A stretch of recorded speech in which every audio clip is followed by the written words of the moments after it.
Hi, my name is Dr. Laurie Patterson and I am a senior lecturer in sport and exercise psychology at Leeds Beckett University in the UK. I'm so thrilled to be here presenting on behalf of the Clean Sport Alliance. We are reporting some of our findings from the Respect project, whereby we were working to identify the barriers and enablers to clean sport.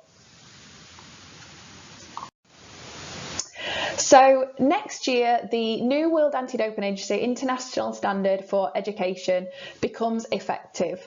We know already that this asks for programmes to be evidence-based, and where possible, that means being informed by theory and by social science research. The purpose of our presentation today is to help you with this. So we're going to provide a summary of qualitative social science research on doping that is framed within a theory of behaviour. So just to give you a little overview of exactly what we've done, we reviewed 100 qualitative research articles, and when doing so, we were trying to draw out the barriers and enablers of clean sport. Qualitative research typically involves speaking with athletes and their wider network, so some of our research involved athlete support personnel and gym users. We were really trying to gain rich, in-depth, contextualised insights into experiences, perceptions and behaviours.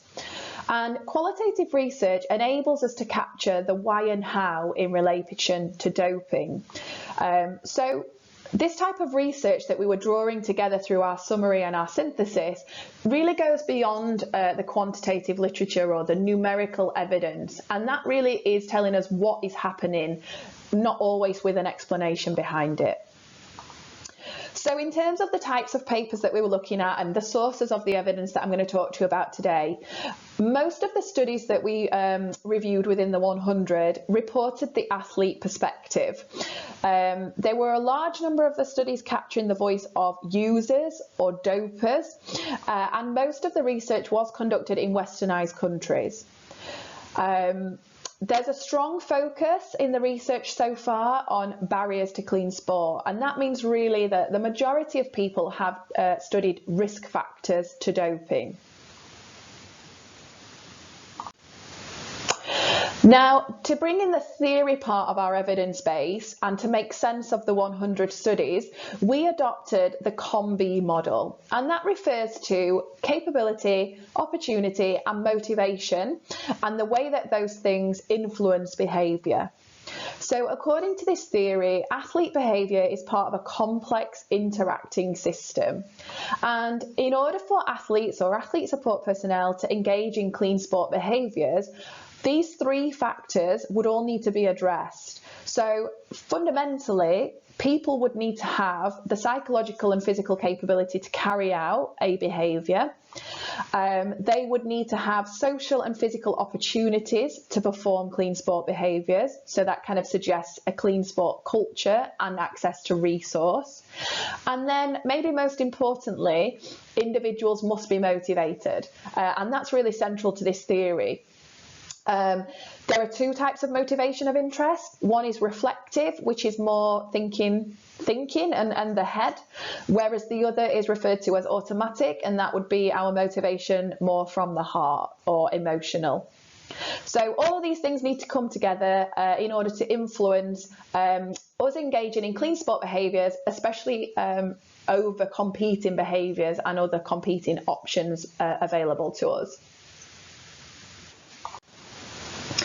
So just want to get straight into the main findings for you. With regards to capability, there was strong evidence to suggest that athletes and athlete support personnel lack the psychological capability to enact clean sport behaviours. And really what that boils down to was that they were unsure of the rules and regulations, and they lacked knowledge when it comes to knowing what substances are banned and what potential effects those substances may have. Another barrier to clean sport behaviour was that some athletes actually had a good knowledge of doping. So doping was possible because they knew how to use substances effectively and also how to circumvent some of the anti-doping system in terms of processes and procedures. The only capability-related enabler of clean sport behaviour was that individuals did value knowledge, so they wanted knowledge and they tried to develop their knowledge, but this was typically through self-directed methods such as searching online and on the internet. Moving to the physical opportunity component of the theory, which relates to environmental context and the resources that somebody has available to them. We had quite a lot of factors here that were at play. If we look to the middle box in particular, we have a factor or several factors that act in either direction. So depending where the person finds themselves in terms of their context and organisational culture, that might act as an enabler to clean sport, but also for some individuals it acts as a barrier to clean sport. And when we talk about context in particular, we were thinking about factors like country, sport and level of competition.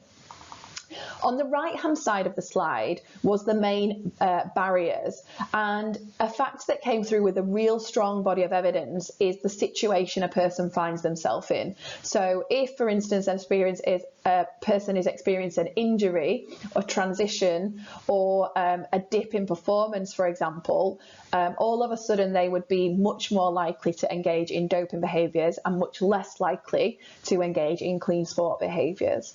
And then moving to the final factor, the main enabler of clean sport, that was the availability of information and resource. So that really supports the idea from our capability slide that if people have knowledge and are able to develop knowledge, then that would be a strong factor that would help them be clean.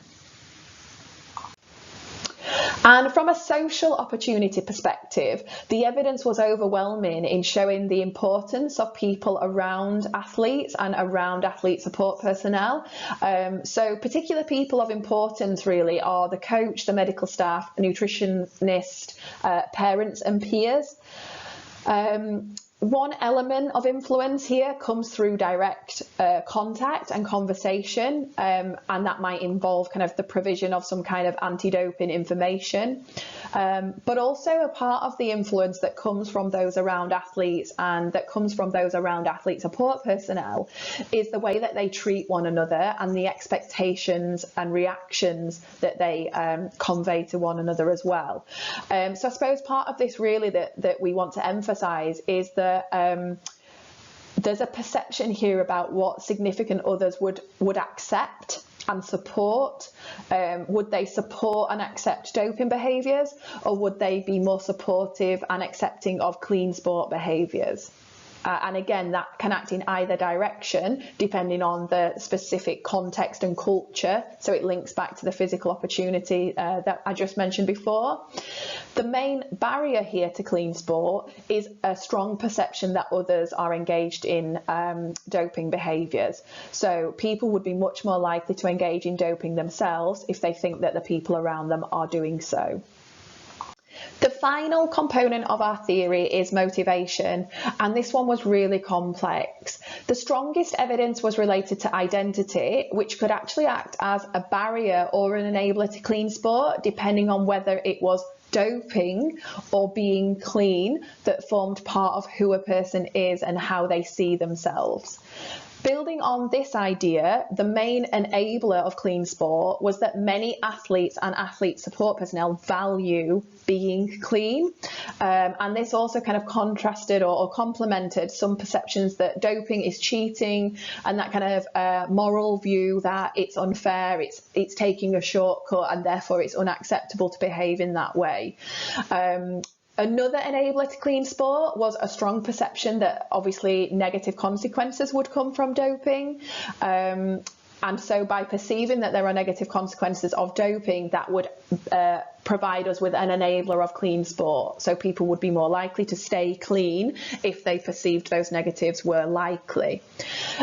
In contrast, one of the main barriers was if people had expectations that positives would result from doping. So they were unlikely to remain clean or engage in clean sport behaviours if they thought that doping could help them achieve their goals or would somehow help them benefit.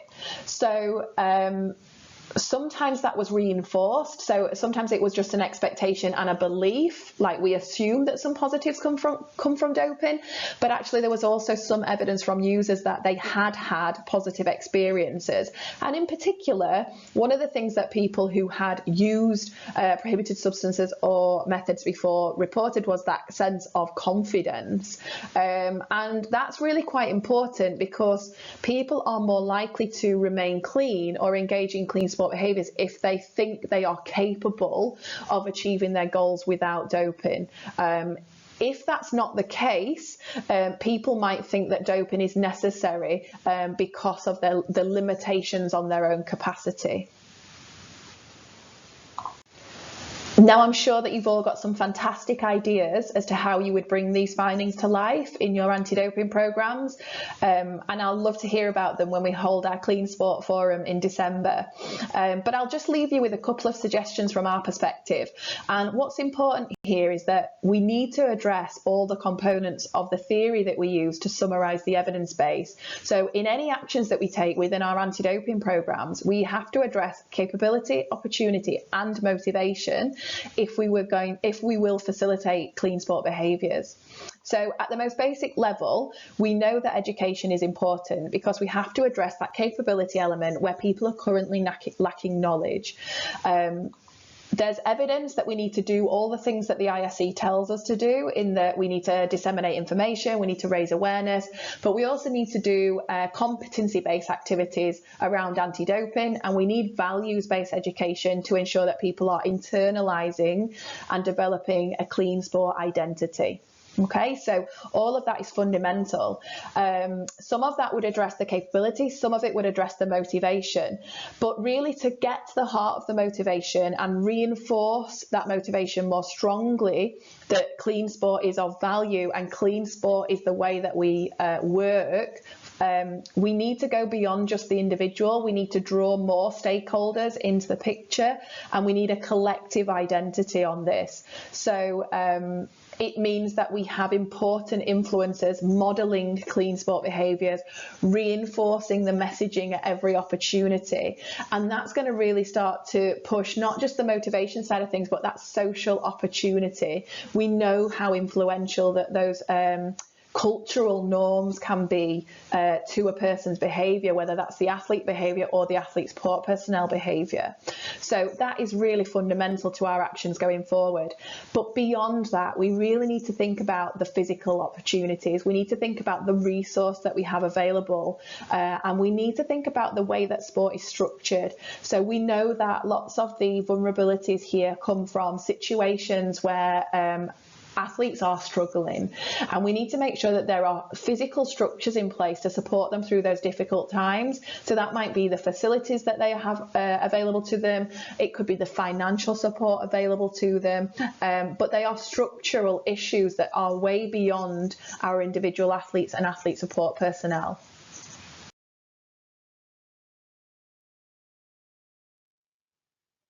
That's the end of our presentation today. We really hope you found it useful.